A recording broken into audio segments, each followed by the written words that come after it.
నమస్తే welcome to plus TV Telangana ప్రస్తుతంతో పాటు తెలంగాణ ఉద్యమకారుడు ప్రఫుల్ రామరెడ్డి గారు ఉన్నారు మాట్లాడదాం అన్న చెప్పండి ఏంది ఉద్యమకారులకు అన్యాయం జరిగింది గత ప్రభుత్వం ఎటువంటి న్యాయం చేయలేదు ఈ ప్రభుత్వం కూడా మాకు న్యాయం చేయాలని చెప్పి ఎన్నో రకాలుగా కూడా మీరు మాట్లాడారు ధర్నాలు చేసి ప్రభుత్వం దగ్గర కూడా ఒత్తిడి తెచ్చే ప్రయత్నం చేశారు మళ్ళీ అదే కాంగ్రెస్ పార్టీకి ప్రచారం చేయబోతా ఉన్నారు అసలు ఎందుకంటే మెయిన్ ముఖ్యంగా ఏంటంటే అన్ని పెద్ద ఎత్తున తెలంగాణ ఉద్యమకారుల కోసం అప్పుడు కాంగ్రెస్ మేనిఫెస్టోలో కూడా పెట్టించిన వాళ్ళంగా ఉన్నాము 250 గదాలే కానీ పెన్షన్లే కానీ హెల్త్ కార్డులే కానీ అయితే ఇప్పుడు ఏంటంటే ఇప్పుడు ఈ ప్రధాన ఎన్నికల్లో ఇప్పుడు ఏదైతే బై ఎలక్షన్లో ఇక్కడ ఉన్న స్థితి ఏమైందంటే బీజేపీ బీఆర్ఎస్ అనేది అంతర్గతంగా ఒకటై ఈ నవీన్ యాదవ్ను ఓడించే కార్యక్రమం మొదలుపెట్టారు కాబట్టి దాంట్లో మేము కూడా సుదీర్ఘ అన్ని రాష్ట్ర కమిటీని పిలుచుకొని మాట్లాడినాం మళ్ళీ మనం వేసినాం ఆల్రెడీ యాక్చువల్ వేసినట్టు విత్డ్రా చేసుకున్నాము అయితే ఏంటంటే మేము ప్రధానంగా మా లక్ష్యం ఏంటంటే గత 10 సంవత్సరాల కాలంగా ఉద్యమకారులను కానీ తెలంగాణ రాష్ట్ర ప్రజలను మోసం చేసిన బీఆర్ఎస్ను గెలవనియొద్దు కాబట్టి బీఆర్ఎస్ గెలవద్దు అంటే మనం ఖచ్చితంగా విత్డ్రా చేసుకొని ఈ దాంట్లో ప్రచారంలో భాగస్వామ్యం కావాలి ఎందుకంటే అవినీతిమయమైన బీఆర్ఎస్ ఇంకా ఇవాళ వచ్చి కళ్ళబొల్లి మాటలు చెప్పి నవీన్ యాదవ్ ఏదైతే సామాజిక కార్యక్రమాలు ఆయన చేసినంత లోకల్ వ్యక్తి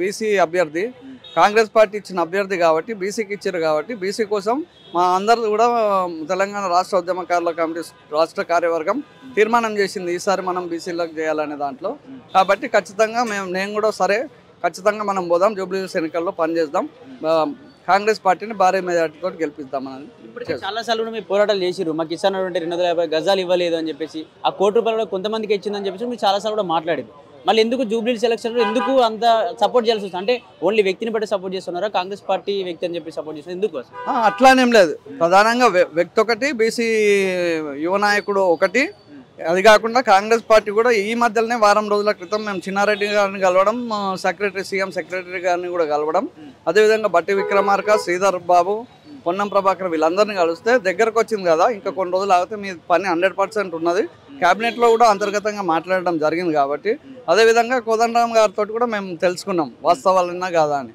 వాస్తవాలు అన్నప్పుడు సరే ఏముంది ఇది బై ఎలక్షనే కదా ఈ ఒక్క ఎలక్షన్కి అయితే 100% సపోర్ట్ చేసి మనం బీసీ నాయకుడు నవీన్ యాదవ్ను గెలిపించాలి పెద్ద మెజార్టీతో అని అన్ని డివిజన్లలో కూడా మేము మొన్నటి నుంచి జాయిన్ అయ్యి పనిచేస్తాం అంటే నమ్ముతున్నారా మరి ఎన్నోసార్లు కూడా మీకు చెప్పారు ప్రభుత్వం ఖచ్చితంగా న్యాయం చేస్తాం త్వరలో అంటూ కూడా చాలాసార్లు దాటవేసే ప్రయత్నం చేసింది మరి ఖచ్చితంగా ఇప్పుడు అంత గట్టిగా ఎలా నమ్ముతున్నారు మరి అంటే మేము అనేది ఒకటే ఇప్పుడు బీఆర్ఎస్ ప్రభుత్వంలో నేను టీఆర్ఎస్ పార్టీలో ఉన్నా బీఆర్ఎస్ అయినాక లేను టీఆర్ఎస్ ఎప్పుడైతే బీఆర్ఎస్ అయిందో ఆ పార్టీ వదిలేసి వేరే పని చేసుకుంటూ అట్లనే ఉద్యమకారుల దాని మీద గత 3-4 సంవత్సరాల నుంచి పనిచేస్తున్నాం కాబట్టి ఒక ఆశ ఉన్నది లాస్ట్ టైం ప్రయత్నం చేద్దాం తప్పేమున్నది మీరు ఏం చేస్తారు ఇవాళ మనం పోటీ చేస్తాం ఇక్కడ పోటీ చేస్తే వస్తాయి 1000 ఓట్లు 1500 ఓట్లు వస్తాయి దాంతో అయ్యేది ఏం లేదు కదా ఉద్యమకారులకు ఎందుకు ఇంకా ఒక ఆశ ఉన్నది కాబట్టి మన ఉద్యమకారులు అందరూ కూడా అన్ని రాష్ట్ర కమిటీలలో తీర్మానం చేసినాకనే ముందుకు పోదామని స్పష్టంగా చెప్తూ ఖచ్చితంగా రేవంత్ రెడ్డి గారు అనేది కాదు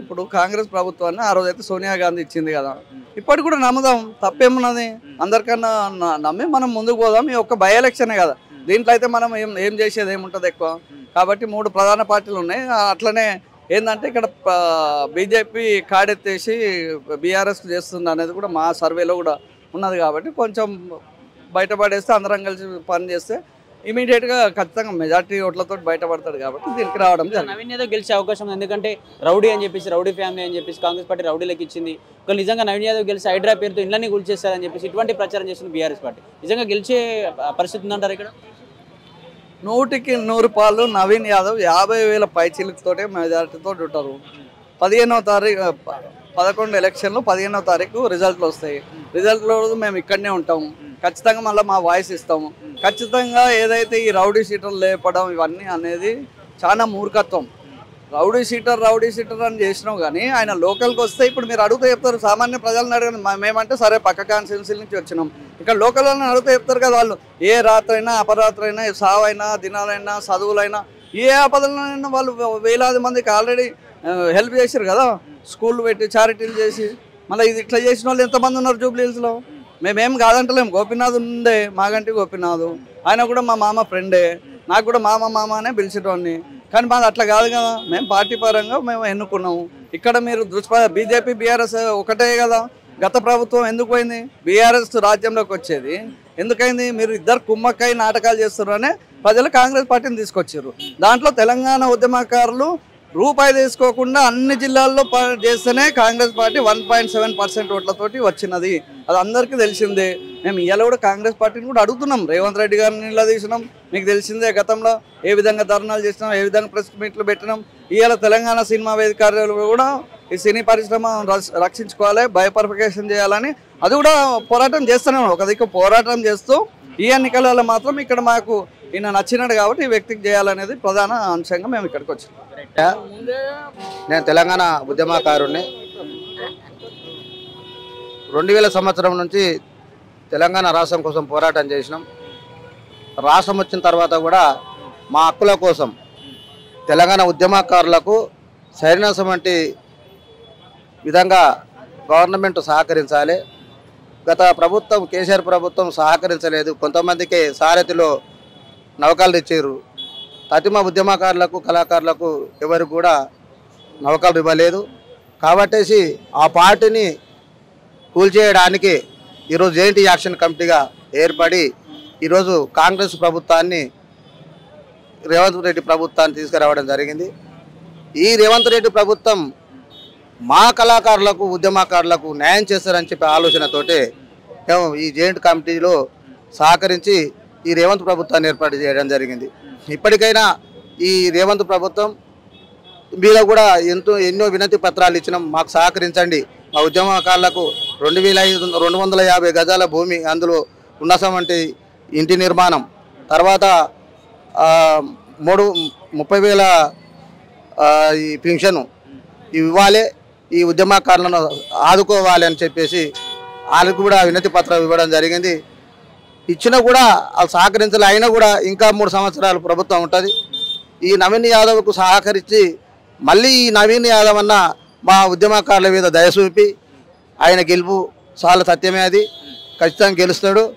మా సార్ అన్నట్లుగా 50,000 పైసలతోటి గెలుస్తాడు నవీన్ యాదవ్ గారు. కాబట్టి మాకైనా ఆయన ద్వారా మాకు సహకరిస్తాడేమనే ఉద్దేశంతో మేము జేఎన్టీ యాక్షన్ కమిటీ ఈ కాంగ్రెస్ ప్రభుత్వానికి ఈ నవీన్ యాదవ్కు సహకరించడం జరుగుతున్నది. గత ప్రభుత్వం కేసీఆర్ గారి ప్రభుత్వం ఉద్యమకారులకు మొండి చేయి చూపి వాళ్ళను దగా చేసి మాయమాటలతోని వెనుపడి పొడిచి ఉద్యమకారులకు ఏం సహాయ సహకారాలు అందించలేదు. ఈ రేవంత్ గారి ప్రభుత్వం ఈ మా ఉద్యమ కళాకారులకు మంచి స్పందనతో మమ్మల్ని ఆదుకుంటారని నమ్మకం కొద్దీ మా ఉద్యమ కళాకారులను ఈ జేఏసీ తక్షణ ఈ నవీన్ యాదవ్ గారికి సపోర్ట్ చేయడం జరిగింది. ఆని ముత్యం లాంటి వాడు అన్నా మాయన్న వెన్నెల కన్నా చల్లని మనసు అన్నా నీదన్నా నవీను అన్నా. ఆని ముత్యం లాంటి వాడు అన్నా మాయన్న అన్నా నీదన్నా వెన్నెల కన్నా చల్లని మనసు నీదన్నా మా నవీను అన్నా. ప్రజలకేమో అండదండగా కాంగ్రెసు పార్టీ ఉన్నది, నిరుపేదాలకు అండదండ నవీన్ అన్న తోడుగున్నాడు. ప్రజలకు అండదండ నీవు ఉన్నావా అన్నా మాయన్న. ఈ ఉద్యమకారులకు అండదండ నీవే అన్నా మా నవీను అన్నా. జై కాంగ్రెస్. చెప్పండి, ఎన్నో రోజులుగా మీరు బయటకు వచ్చి రోడ్లపైకి వచ్చి ధర్నాలు చేసిర్రు, ముట్టళ్ళు చేసిర్రు. మాకు ఖచ్చితంగా మాకు ఇస్తాను 250 గజాలు ఇవ్వాలి అని చెప్పేసి, కొందరికి మాత్రమే ₹1 కోటి ఇచ్చారు, మాకెందుకు ఇవ్వలేదు, తెలంగాణ ఉద్యమకాలు 1200 మంది ఉన్నారు, ఎందుకు ఇవ్వట్లేదు అని చెప్పేసి ఎన్నో రోజులుగా బయటకు వచ్చి పోరాటాలు చేసిర్రు. మరి ఇప్పుడు ఎందుకు మళ్ళీ కాంగ్రెస్ పార్టీకి మద్దతుగా మీరు ప్రచారం చేయబోతున్నారు? అయితే మీరు అన్నది తప్పుతుంది. 1200 మంది తెలంగాణ ఉద్యమకారులు కాదు, 1237 మంది ఆత్మ బలిదానాలు చేసుకున్నారు. నిరుద్యోగులు తెలంగాణ ఉద్యమంలో రోడ్డు మీద పడిన నిరుద్యోగులే 2 లక్షల మంది. ఓయి విద్యార్థులు కానీ, కాకతీయ యూనివర్సిటీ విద్యార్థులు కానీ ప్రతి ఒక్క విద్యార్థులు రోడ్డు మీద పడ్డారు. అయితే మా డిమాండ్ ఏంటంటే ప్రధానంగా కేసులు ఎఫ్ఐఆర్ అయిన వాళ్ళకే మేము 250 గజాలు జాగిస్తున్నాయి. ఆ రోజు కాంగ్రెస్ గవర్నమెంట్ మేనిఫెస్టోలో పెట్టింది, ఇస్తామని చెప్పారు. అయితే మా దాంట్లో కూడా కొన్ని లోపాలు జరిగినాయి. ఎవరికి వాళ్ళు తెలంగాణ ఉద్యమాలకు సంబంధం లేని వాళ్ళు కూడా మేము ఉద్యమకారులమని చెప్పుకోవడం జరిగింది. దాన్ని అంతా పరిశీలన చేసిన తర్వాత ఒక తెలంగాణ జాయింట్ యాక్షన్ కమిటీ పెట్టుకొని దాన్ని నిర్మాణంలో పోయిన తర్వాత మేము గవర్నమెంట్ ముందులో డిమాండ్ పెట్టడం జరిగింది. పెడితే కొంచెం జాబితా జరిగిన తర్వాత మేము కూడా నామినేషన్ వేయడానికి సిద్ధమైన తర్వాత ఇది వద్దు, మీరు తెలంగాణ మేము ఇచ్చినాం కాబట్టి తెలంగాణ ఉద్యమకారులకు కూడా మేము సహకరిస్తాం, మీ అన్న డిమాండ్ తీరుతామని చెప్పేసి కాంగ్రెస్ పార్టీ చెప్పింది. దాని తరుణంలోనే మేము ఎవరికి ఇవ్వాలి ఓటు, ఎవరికి మద్దతు ఇవ్వాలనే దాన్ని కూడా ఒక సుదీర్ఘంగా చర్చించి మేధావులతో మాట్లాడి ఈరోజు ఏమవుతుందంటే ఇలా Bharatiya Janata party BRS party లోపాయక ఒప్పందం. ఇంకొకటి కాకుండా ఇక్కడ జరుగుతున్నటువంటి ఒక కుట్ర ఏంటంటే అక్కడ బీజేపీ బీఆర్ఎస్ అగ్రవర్ణాలకు ఇచ్చింది, ఇక్కడ ఒక బీసీ బిడ్డకి ఇచ్చింది కాంగ్రెస్ పార్టీ. మేము భోజన నేతలుగా భోజనవాదంగా బీసీ వాదానికి భోజన బిడ్డకు సపోర్ట్ చేయడానికి మేము ముందుకు వచ్చినాము.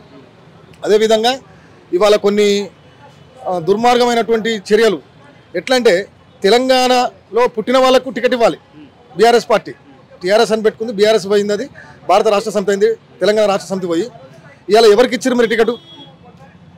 తెలంగాణ కొట్లాడుకున్న దేనికి ఎవరికి ఇచ్చారు మీరు టికెట్? మాగంటి గోపినాథ్ ఎవరు, ఎక్కడ పుట్టిన అతను? తెలంగాణ ఉద్యమానికి ఏమైనా సంబంధం ఉందా మాగంటి గోపినాథ్ ఫ్యామిలీకి? మీరే చెప్పండి. తెలంగాణ ద్రోహులకు మాత్రమే బీఆర్ఎస్ టికెట్ ఇస్తుంది. ఇలా ఆయన చాలా మాట్లాడుతుండు కేటీఆర్. అరే నాయన, నువ్వు మాట్లాడే మాటలకు తలా తోకలేని వ్యక్తివి. కాళేశ్వరంలో ఎన్ని కమిషన్లు కొట్టినావు ప్రజలు ఎరిగిరు. నీ చెల్లె లిక్కర్ కేసులో కూర్చున్న సంగతి మాకు అందరూ తెలిసే. చివరికి ఆడపిల్లల ఫోన్ ట్రాపులు చేసి కూడా నువ్వు పడ్డంగా దొరికిన దొంగవు కదా. నువ్వు మాట్లాడితే ఎట్లా బ్రదర్? మేమిక్కడ ప్రధాన కారణం ఏంటంటే తెలంగాణ బిడ్డకి ఇవ్వడంతో ఒక బీసీ బిడ్డకి ఇచ్చినందుకే మేము ఇక్కడ మద్దతు తెలపడం జరుగుతున్నది. మాకు ఇస్తానన్న డిమాండ్స్ ఇస్తామని వాళ్ళు ఒప్పుకున్నారు. మన చిన్నారెడ్డి గారితో కలవడం జరిగింది. తెలంగాణ ఉద్యమ నేత ప్రజాయుద్ధం ఒక గద్దర్ కూతురు కూడా వెన్నెల గారు కూడా వచ్చేసి అన్న మేము దీని డిమాండ్ మేము పరిష్కరిస్తామని చెప్పేసి చెప్పడంతో మేము దీనికి ముందుకు రావడం జరిగింది. ఎట్లా మరి ఖచ్చితంగా నమ్ముతా ఉన్నారా? అంటే ఎన్నోసార్లు కూడా హామీలు ఇచ్చారు, హామీ ఇచ్చా కూడా మీరు తప్పారని చెప్పేసి ఎన్నోసార్లు మీడియా ముఖంగా కూడా మాట్లాడారు. మరి అంత గట్టిగా ఎలా నమ్ముతున్నారు అంత బలంగా? అయితే మేము అనేది కూడా వాస్తవం మీరు అన్నది కూడా ఎట్లా అంటున్నారు అంటే అన్న మీరు నమ్ముతారని అన్నారు. అయితే 9.5 సంవత్సరాలు అధికారంలో ఉండి ఒక్కరోజు ఉద్యమకారులకు పట్టించుకుని పాపన కేసీఆర్ అయితే పోయింది కదా. గద్దారు నడి రోడ్డు మీద పడితే అపాయింట్మెంట్ కూడా ఇవ్వలేదు కదా. వీళ్ళు పెట్టింది కదా, మేము అడగక ముందే వాళ్ళు మేము ఇస్తామని పెట్టింది కదా. అరే సార్ కొంచెం మాకు వచ్చి 2 సంవత్సరాలు అవుతుంది కాబట్టి కొంచెం ఆగండి మేము చేస్తామని అన్నారు. 9.5 సంవత్సరాలు ఆగినాం. 14 సంవత్సరాలు ఉద్యమం కోసం కొట్లాడినాం. 13 సంవత్సరాలు ఇంకో 6 నెలలు ఆగలేమా అనే ఆలోచనతోటి ముందుకు వచ్చినాం. ఈ ఒక్క ఎన్నికతోటైతే కాంగ్రెస్ ఏదో ఉప ఎన్నిక అయిపోగానే కాంగ్రెస్ అయితే తప్పించుకొని పోయలేదు కదా. రేపు స్థానిక ఎన్నికలు ఉన్నాయి, అప్పటి వరకు మా డిమాండ్ నెరవేరుస్తామని చెప్పిండ్రు. దానికోసం మేము ఆలోచన చేసి ఇక్కడ రావడం జరిగింది. అయితే ఆ లోపల చేయకపోతే స్థానిక ఎన్నికలలో మేము ఏ స్టెప్ తీసుకోవాలి అనేది మేము తెలంగాణ ఉద్యమకారులు కానీ తెలంగాణ అమర కళాకారులు కానీ అమరవీరుల కుటుంబాలు కానీ అన్ని కళాకారులు దగబడ్డ కళాకారులు కూడా అందరూ ఏకమై ముందుకు వస్తాం. ఇప్పటికే కేటీఆర్ కావచ్చు బీఆర్ఎస్ నాయకులు ఎన్నోసార్లు కూడా ఇక్కడ రౌడీకి ఇచ్చిర్రు, ఒక రసూల దందలు చేసే వాళ్ళకి ఇచ్చే టికెట్లు అని చెప్పి ఎన్నోసార్లు కూడా మాట్లాడింది. మరి రౌడీకి తెలంగాణ ఉద్యమకారులు ఎందుకు సపోర్ట్ చేయాల్సి వస్తుందని చెప్పేసి మీ పైన కూడా కొన్ని వ్యాఖ్యలు చేసే అవకాశం ఉంటుంది. మరి దాన్ని ఎట్లా తీసుకుంటారు? అయితే తెలంగాణలో ఇప్పుడు రౌడీకి ఇచ్చిరని మాట్లాడిండు, ఎవరు బీఆర్ఎస్ వాళ్ళు మాట్లాడారు అంతేనా? అరే నాయన, అదే రౌడీ నీకు బీఆర్ఎస్కు రథయాత్ర కొనిచ్చినప్పుడు నీకు ఎక్కడ పోయినావు రా బాబు? నువ్వు నీ బిడ్డ పెళ్లికి సహకరించినప్పుడు ఎక్కడ పోయినావు? కేసీఆర్ గురించి మేము 2001 నుంచి కేసీఆర్తో పాటు కలిసి పనిచేసినాం. అయితే కేసీఆర్ అనేటోడు ఏంటంటే కేసీఆర్ అనకూడదు ఇప్పుడు వాస్తవంగా ఆయన, ఎందుకంటే రిటైర్మెంట్ తీసుకుంటారు రాజకీయాలలో. కేటీఆర్ అనేటోడు ఏంటంటే తలాతోకలేని వ్యక్తి. తెలంగాణ ఉద్యమాలలో కార్డు పెట్టుకొని వచ్చినాడు, తండ్రి పేరు పెట్టుకొని తెలంగాణ ఉద్యమకారుడు కూడా కాదు కేటీఆర్, ఫేక్ ఉద్యమకారుడు. కేటీఆర్ అనేటోడు తెలంగాణ ఉద్యమకారుడు కాదు, ఫేక్ ఉద్యమకారుడు. తెలంగాణ ఉద్యమాలలో ఏం లేడు. తెలంగాణ ఉద్యమం స్టార్ట్ అయినప్పుడు ఆయన ఏమో అమెరికాలో షిప్పలు కడుగుతున్నాడు, అమెరికాలో హోటల్లో పనిచేసుకుంటూ ఉన్నటువంటి వ్యక్తి కేటీఆర్. కేటీఆర్ తెలంగాణ ఉద్యమానికి ఏం సంబంధం ఉంది అని కూడా అడుగుతున్నాం. తండ్రి పేరు చెప్పుకొని పదవిలోకి వచ్చిన వాడు కేటీఆర్. సిరిసిల్ల టికెట్ ఎట్లొచ్చింది కూడా మీ మీడియా మిత్రులు కొంతమంది తెలుసు, సీనియర్ మిత్రులు తెలుసు, కొంచెం మీకు తెలియకపోవచ్చు, మీకు తెలుసుకుంటే కూడా తెలుస్తుంది. ఆయన ఎవరెవరిని మోసాలు చేసి ఎట్లా చేసిండు ఆయన కేటీఆర్ వచ్చిండు. ఒక రౌడీ సీటర్ అనేటప్పుడు నీ ఇంటిలో ఆపద వచ్చినప్పుడు ఆదుకున్నప్పుడు, శ్రీశైలం యాదవ్ ఆదుకున్నప్పుడు ఆయన రౌడీ సీటర్ కనిపించలేదా? తెలంగాణకు మొట్టమొదటి రథయాత్ర కొనిచ్చిండు ఆయనే కదా. తెలంగాణ రాష్ట్ర సమితి పెట్టినప్పుడు, టీఆర్ఎస్ పెట్టినప్పుడు నీకు మొట్టమొదటి రథయాత్ర కొనిచ్చింది ఎవరు? అది ఆ రోజు మరి ఆ రథయాత్ర కొనిచ్చినప్పుడు నేను రౌడీ సీటర్ అని తెలియదా? ఇవన్నీ తలాతోకలేని మాటలు. ఇప్పుడు రౌడీలు ఇదే గంగుల కమలాకర్ ఇలా ఆయన పార్టీలో ఉన్నాడు కదా. తెలంగాణ ఉద్యమకారులు వరంగల్ జిల్లా పోతే తుపాకి పట్టుకొని బెదిరించిండు మమ్మల్ని. మరి ఆయన రౌడీ కాదా? గూండాలు కాదా? నీ పార్టీలో లేరా? ఇదంతా ఏంటంటే ఇప్పుడు నవీన్ యాదవ్ వయసు ఎంత? ఓ 30-40 లోపలనే కదా. ఆయన 40 లోపలనే ఉండి ఎన్ని హత్యలు చేసిండు, ఎన్ని రాజకీయ ఏమేమి చేసిండు అది ప్రజలకు తెలియదా? ఇవన్నీ చిల్లర మాటలు తప్ప. ఇదేదో అంటారు కదా, మా దగ్గర ఉంటే మంచివాడు పక్కకు పోతే షెడ్డోడు. వాళ్ళ ఎత్తుగడలవే ఓడిపోతామన్న భయంతో ఇవన్నీ ఆయన రౌడీ షీట్ ఇవన్నీ బట్టగాల్సి మీద. అరే మీ అంత ద్రోహులు లేరని ఆయన తెలంగాణలో మీ తెలంగాణ ప్రాంతాన్ని నాశనం చేసిందే మీరు. ఎట్లా మేము ఎందుకు బాధపడుతున్నామంటే మీరున్నప్పుడు ఎన్ని పేపర్ లీకులు అయినాయి, ఎన్నిసార్లు నిరుద్యోగుల బతుకులు ఆగమైనాయి. ఒక చెల్లె ఇక్కడ మన ఉస్మానియా క్యాంపస్ దగ్గర ఏదో ట్రైనింగ్ అది వచ్చేసి క్లాసెస్ తీసుకోవడానికి వచ్చేసి అమ్మాయి ఆత్మహత్య చేసుకున్నది. ఇదే కేటీఆర్ ఏమన్నాడు, వాళ్ళ తల్లితోటే మాట్లాడిపించింది కదా. ఆ చెల్లె ఆత్మహత్య కోచింగ్ తీసుకొని వచ్చి ఆత్మహత్య చేసుకుంటే ఆ చెల్లె మీద ఏం నిందేసిండ్రు, ఆమెకి ఇంకో సంబంధం ఉండి చనిపోయిందని చెప్పినా చెప్పలేదు. వాస్తవం కాదా? ఇలాంటి లోఫర్గాన్లతోటి ఇలాంటి లోఫర్గాన్లు వేరే వాళ్ళ గురించి మాట్లాడతారా? విద్యార్థుల మీద కూడా నిందలు వేసే దుర్మార్గులు వీళ్ళు. విద్యార్థుల జీవితాలతోటి ఫోన్ ట్రాపింగ్లో అమ్మాయిల జీవితాలతోటి ఆడుకున్నటువంటి వెధవలు వీళ్ళు. వీళ్ళ గురించి పక్కుల మీద బురద వెళ్ళేటప్పుడు మన బతుకులు ఏందో తెలుసుకోవాల్సిన అవసరం బీఆర్ఎస్ పార్టీకి ఉంది. ఇప్పటికైనా ఈ తిక్కతిక్క మాటలు మానుకొని ఎన్నికల రంగంలోకి వచ్చినాం. ఎన్నికల రంగంలో ప్రజలు ఆలోచన చేస్తారు ఎవరికి వేయాలి ఏందని. ఆయనది ఇట్లా ఆయనది ఇట్లా. అరే నీ వ్యక్తిగత జీవితాలు మాకు తెలుసునని ఆయన తెలియని వాళ్ళకి చెప్పండి. మేము తెలంగాణలో పుట్టినాం, మేము వలసవాదులం కాదు. మా తాత కూడా తెలంగాణ రైతాంగ సాయుధ పోరాట వీరుడే. మాకు కుటుంబాలకు నేపథ్యం ఉండే వచ్చినాం, తెలంగాణ ఉద్యమం చేసినాం. ఈరోజు నీవున్న స్టేజ్ ఏంది, మేము 97లో మేము జైలు పోయినప్పుడు ఉన్న స్టేజ్ ఏందో తెలుసుకోమని చెప్పు. తెలంగాణ ఉద్యమానికి కేసీఆర్ కూడా కేసీఆర్ ఒకటి తెలంగాణ ఉద్యమంలో మొట్టమొదటి 2001 నుంచి అంతకంటే ముందు ఉన్న వాళ్ళను ఎంత నాశనం చేసిండు, ఎంతమంది ఆయన వల్ల బలైపోయిన వాళ్ళు కూడా మీరు ఒకసారి లిస్టు తీసుకోండి. అది కాకపోతే ఆయన వల్ల ఎంతమంది బలైపోయినారు అని చెప్పేసి కూడా మీకు లిస్ట్ కావాలంటే మీ నెంబర్ నాకేంటి మీకు వాట్సాప్ చేస్తాం.